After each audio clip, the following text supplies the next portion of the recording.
За сайн байцгаана уу? Бүгдээрэнд нь амралтын өдрийн мэнд хүргэе. За өнөөдөр би та бүхэнд улаан хоолой хавдар ямар хүмүүст юунаас болж их үүсдэг вэ гэдэг талаар маш товчхон мэдээлэл өгье. За тэгэхээр улаан хоолой гэдэг эрхтэн маань бидний хүзүүнээс эхлээд ходоод руу хоолыг дамжуулдаг 25 см урттай хүндийтэй хоолой маягийн хэлбэртэй эрхтэн байдаг. Тэгэхээр улаан хоолой хавдар гэдэг маань улаан хоолой хааны дотор бүрхүүл болох саласт бүрхүүл гэж нэрлэдэг.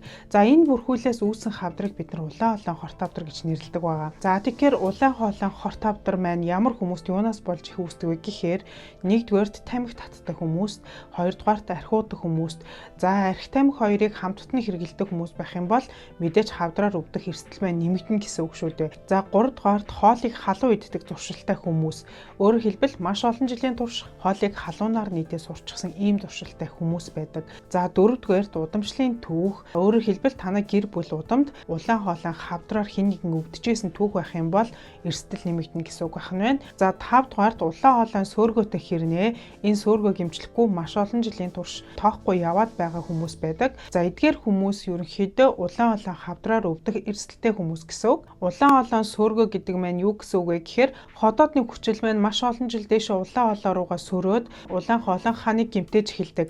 Ингээд улаан хоолой хааныг ходоодны хүчил гэмтээгээд ах юм бол сүүлдээ тэр улаан хоолой хаан маань ходоодны хантай ижилхэн бүтцтэй болж ирдэг. Энэ маань цаашаа үргэлжлээд яваад байх юм бол одоо тэнд хавдар үүснэ гэсэн үг. За тэгэхээр улаан хоолой хавдартай хүмүүст ямар шинж тэмдэг илэрдэг вэ гэхээр улаан хоолой хавдарч гэлтгүй маш олон хавдар ихүү үедээ шинж тэмдэг зовиргүй. За тухайн хавдар маань нийлэн газар авах юм уу алсын үсэрхийлэл өгсөн тохиолдолд шинж тэмдэг зовир илэрдэг гэд би видео болгон дээр баг хэлж байгаа. За үүнтэй адилхан улаан хоолой хавдар ихэнх үедээ шинж тэмдэг бол байдаггүй.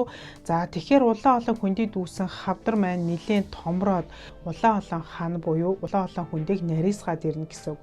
Тэгэхээр улаан хоолой хавдрын үед хамгийн ихэнд илэрдэг шинж тэмдэг бол горойх байдаг. За энэ горойх шинж тэмдэг ихэнх үедээ хатуу зүйл идэхээр гороодаг байсан бол сүүл рүүгээ шингийн юм уусан ч гэсэн гороогоод орохгүй байна гэдэг зовирыг хүмүүс хэлдэг.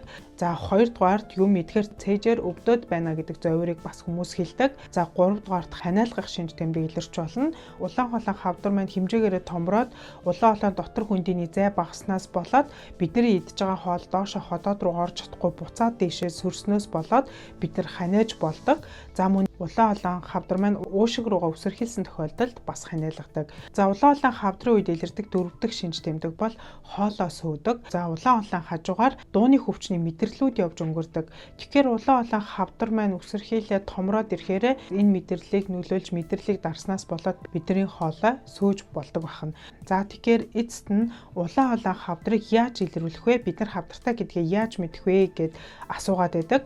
Тэгвэл улаан хоолой хавдрыг ходоодны дургийн шинжилгээгээр илрүүлэх боломжтой. Ходоодны уян дургийн шинжилгээ гэдэг бол зөвхөн ходоодыг үзээд гараад ирдэг юм биш.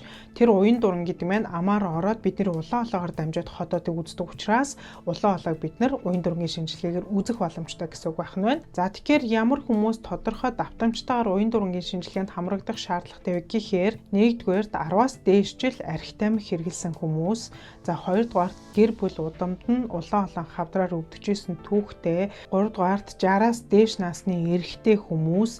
Яагаад тэгэхээр улаан хоолой хавдар 60-аас дээш насны эрэгтэй хүмүүст их хөвчлэн тохиолддог. За мөн хоолыг халуунаар нийддэг, халуун цай уудаг, хитрхи халуун зүйл идэж уудаг хүмүүс. За мөн дээрэс нь улаан хоолой сөөргөө гэдэг онцтой маш олон жил явчихсан эмчилгээ хийдэггүй, тоодоггүй яваад байгаа ийм хүмүүс тогтмол дурангийн шинжилгээнд хамрагдаж байх ёстой. Дурангийн шинжилгээнд хамрагдахдаа тэр дурангийн эмчтэй манай гэр бүл удамд одоо улаан хоолой хавдраар ингэжсэн хүн байдаг. Дээрээс нь би 10 гаруй жил архи тамхи хэрэгэлсэн ч юм уу. Иймэрхүү эрсдлээ хэлээд би улаан хоолойгоо илүү нарийн харуулмаар байна гэх юм бол дурангийн эмч нар ч хараад өгөх учраас санаа зовлтгүй тогтмол дурангийн шинжилгээнд хамрагдаж байгаараа гэж зөвлөмөр байна. За тэгээд бүгдээрэнд нь амжилт хүсье. Баярлалаа.